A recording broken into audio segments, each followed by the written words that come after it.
Hi everyone. Meet my model for today. Her name is Princess, and today we'll be working on foundation selection. Remember in our last video where we talked about mistakes we make as makeup artists, and then in our previous video, the previous video before the last video we did our skin prep. So today this is Princess, and I'll be using her to teach us how to select our perfect foundations, how to use our undertone to select our perfect foundation. So before applying her foundation, I made sure to properly prep her skin with the right products. Since she has an oily skin, I tailored the prep to suit her skin type. If you haven't watched my previous video on how to prep your skin, whether you're an everyday woman who loves makeup or a makeup artist, make sure to go check it out. So if you look at Princess, she's dark skinned. Definitely, that is what we'll say. Princess is dark skinned. But when you look at, there are different types of dark skinned in the makeup industry. So we don't just say, oh, because she's dark skinned, I can use any dark skin foundation on her.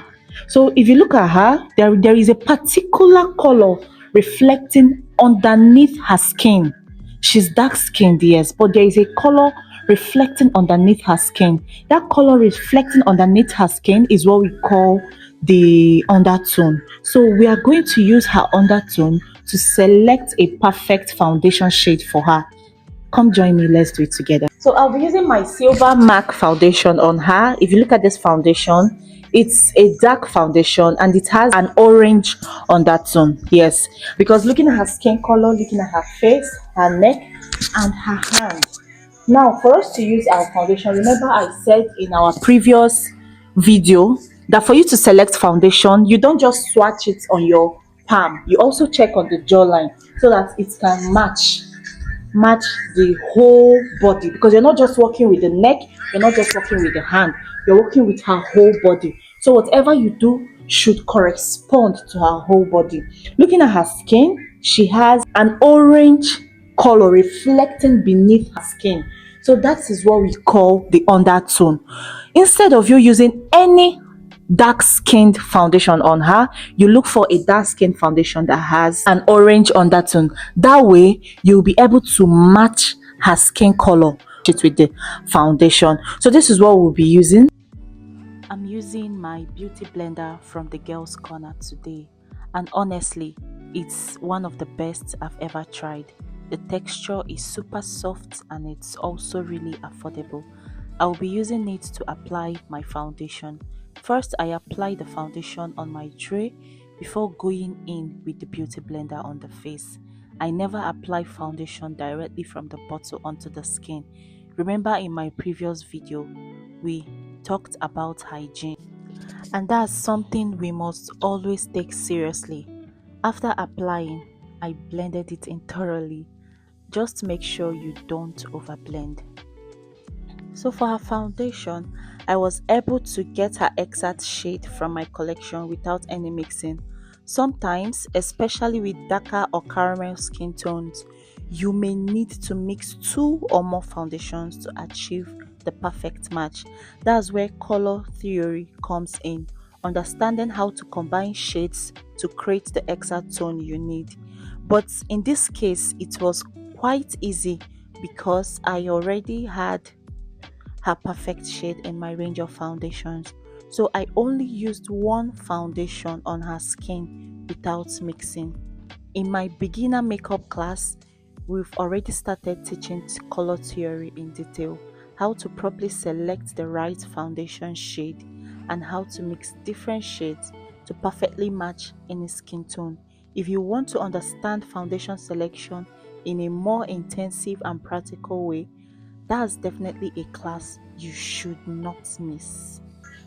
So now I'm done blending her foundation. I'm done with the foundation selection. I'm done applying the foundation on her, and as you can see, it blends very well. Please chin up.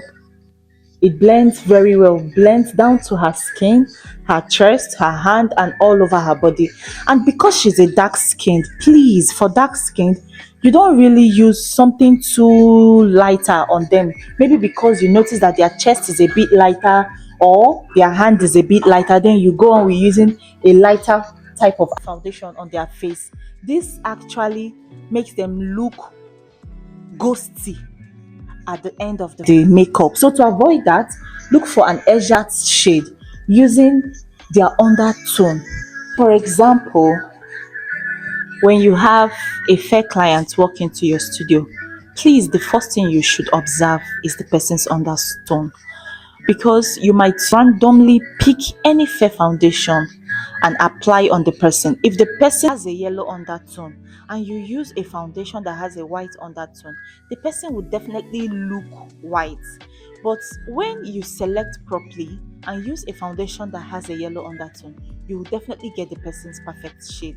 Likewise, when someone that has a white undertone walks into your studio and you use a foundation that has a yellow undertone on that person, the person will look darker. So to avoid all this, please and please, we need to be very, very careful when we are picking or choosing our undertone. Here is something very important to know when working on a dark skinned model or client. Whether you are working on light or dark skin, you must ensure to select the perfect foundation shade. The reason is simple. Most foundations, especially for deeper skin tones, tend to oxidize.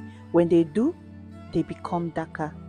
That's why when you highlight, you need to do it correctly. Avoid using a concealer with too much yellow undertone. Once you highlight properly, the face naturally brightens. But if you start off with the wrong foundation shade, the balance will be off. With lighter skin tones, mistakes can sometimes be corrected more easily.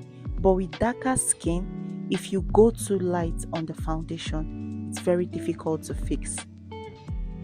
You may end up applying excess powder to control it, which only leaves the face looking ashy.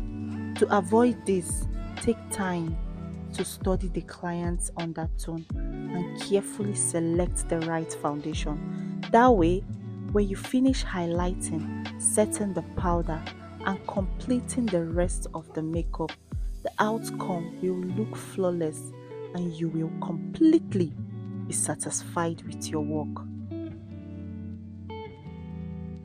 And that brings us to the end of our today's video on foundation selection.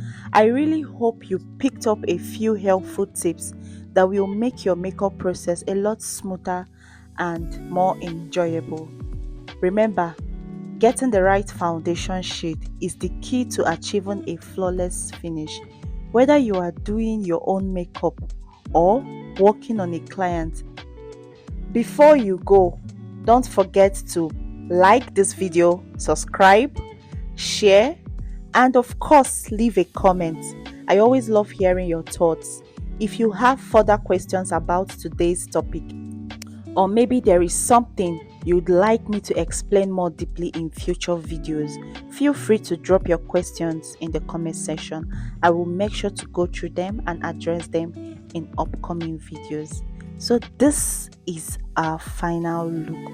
To see how this look was fully achieved, click on the link in my description and watch the video on Instagram.